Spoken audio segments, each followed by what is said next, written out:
इतिहास गवाह है कि जब जब सच को पर्दों के पीछे छिपाया गया तब तब सवाल उठाना जरूरी हो गया।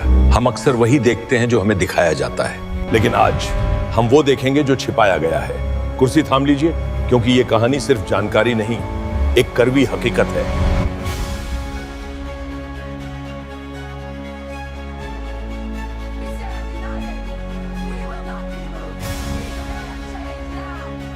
भारत, जहां शिक्षा को भविष्य की नींव कहा जाता है, एक ऐसा देश जहां एक गरीब परिवार का बच्चा भी ऊंचे ख्वाब सिर्फ इसलिए देख पाता है क्योंकि यहां की यूनिवर्सिटीज उसके लिए रास्ते खोलती हैं। लेकिन आज इन्हीं रास्तों पर विवादों के कांटे बिछ गए हैं। विश्वविद्यालय अनुदान आयोग यानी यूजीसी के नए नियम, फंडिंग का संकट और बदलता सिलेबस, क्या ये सुधार है या भारतीय शिक्षा के लोकतंत्रीकरण पर हमला? आज हम इसी की परतें खोलेंगे।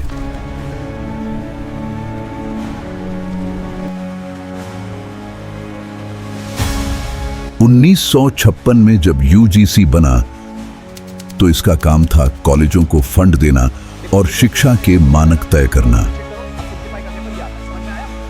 लेकिन आज चर्चा ग्रेडेड ऑटोनॉमी की है। सरकार का तर्क है कि इससे कॉलेज स्वतंत्र होंगे, वे अपनी मर्जी से कोर्स चला पाएंगे।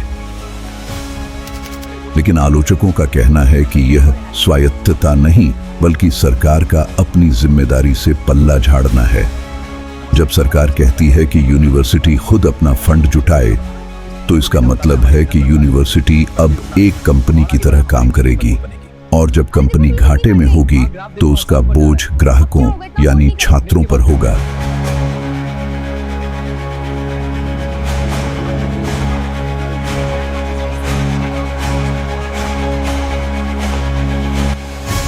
दो 2022 के बाद भारत में कॉलेज एडमिशन का तरीका बदल गया।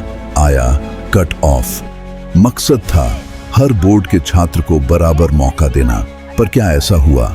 आज दिल्ली के एक महंगे स्कूल का बच्चा और बिहार के सरकारी स्कूल का बच्चा एक ही परीक्षा में बैठते हैं, लेकिन एक के पास कोचिंग माफिया की ढाल है और दूसरे के पास सिर्फ फटी हुई किताबें। क्या हम मेरिट के नाम पर ग्रामीण भारत के छात्रों को रेस से बाहर कर रहे हैं? बोर्ड में 98% आए, पर कट ऑफ में नॉर्मलाइजेशन के चक्कर में मेरा पसंदीदा कॉलेज नहीं मिला। अब कोचिंग के बिना एडमिशन नामुमकिन लगता है। विवाद का सबसे गहरा मुद्दा है पैसा। पहले सरकार विश्वविद्यालयों को अनुदान ग्रांट देती थी, अब वह लोन देती है। HEFA के जरिए आने वाला यह लोन ब्याज के साथ चुकाना होगा।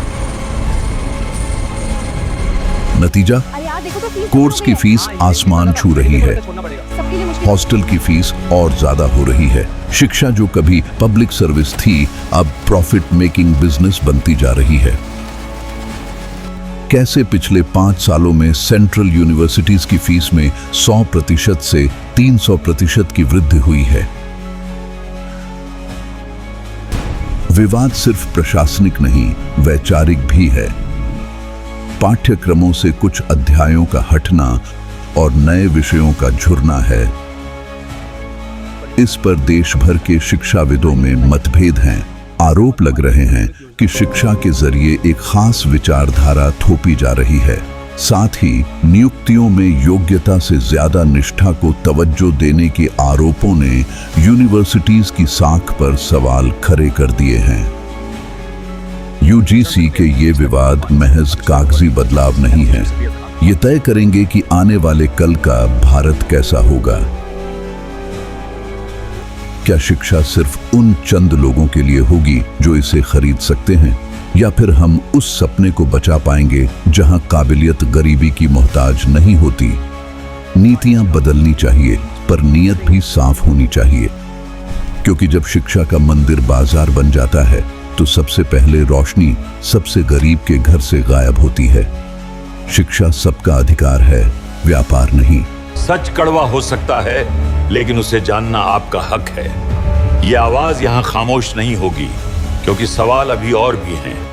अगर आपको लगता है कि इस सच को सामने आना चाहिए था तो हमसे जुड़िए और हमारे चैनल अनएक्सपेक्टेड मस्ती को सब्सक्राइब करिए। याद रखिए, आपकी चुप्पी ही गलत फैसलों की सबसे बड़ी ताकत है। मिलते हैं अगले खुलासे के साथ। धन्यवाद।